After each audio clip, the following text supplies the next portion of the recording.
Proverbs 17. Contrast the upright and the wicked.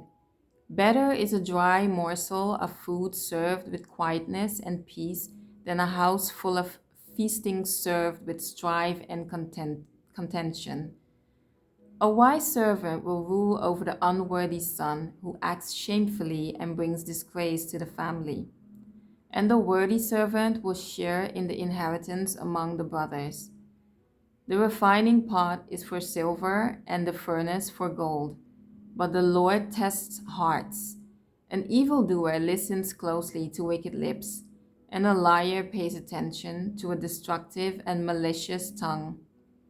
Whoever mocks the poor taunts his maker, and he who rejoices at another's disaster will not go unpunished. Grandchildren are the crown of aged men, and the glory of children is their fathers who live godly lives. Excellent speech does not benefit a fool who is spiritually blind, much less do lying lips benefit a prince. A bribe is like a bright precious stone in the eyes of its owner. Wherever he turns, he prospers.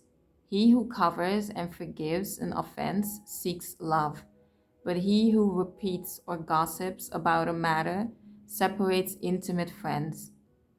A reprimand goes deeper into one who has understanding and a teachable spirit than 100 lashes into a fool. A rebellious man seeks only evil, therefore a cruel messenger will be sent against him.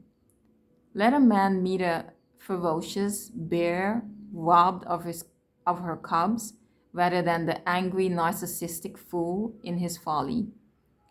Whoever returns evil for good, evil will not depart from his house. The beginning of strife is like letting out water as from a small break in a dam. First it is trickles and then it gushes.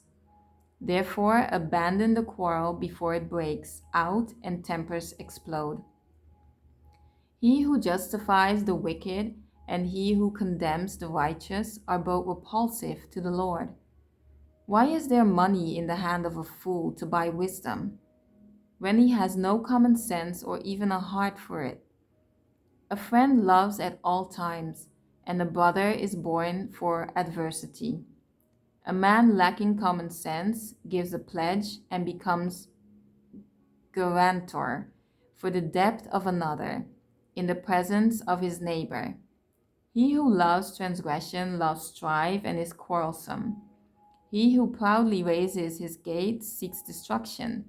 Because of his arrogant pride, he who has a crooked mind finds no good, and he who is perverted in his language falls into evil. He who becomes the parent of a fool, who is spiritually blind, does so to his sorrow. And the father of a fool who is spiritually blind has no joy. A happy heart is good medicine, and a joyful mind causes healing. But a broken spirit dries up the bones. A wicked man receives a bribe from the hidden pocket to pervert the ways of justice. Skillful and godly wisdom is in the presence of a person of understanding, and he recognizes it. But the eyes of a thick-headed fool are on the ends of the earth. A foolish son is a grief and anguish to his father, and bitterness to her who gave birth to him. It is also not good to fine the righteous, nor to strike the noble for their uprightness. He who has knowledge restrains and is careful with his words. A man of understanding and wisdom has a cool spirit, self-control, and even temper. Even a callous, arrogant fool, when he keeps silent, is considered wise. When he closes his lips, he is regarded as sensible, prudent, discreet, and a man of understanding.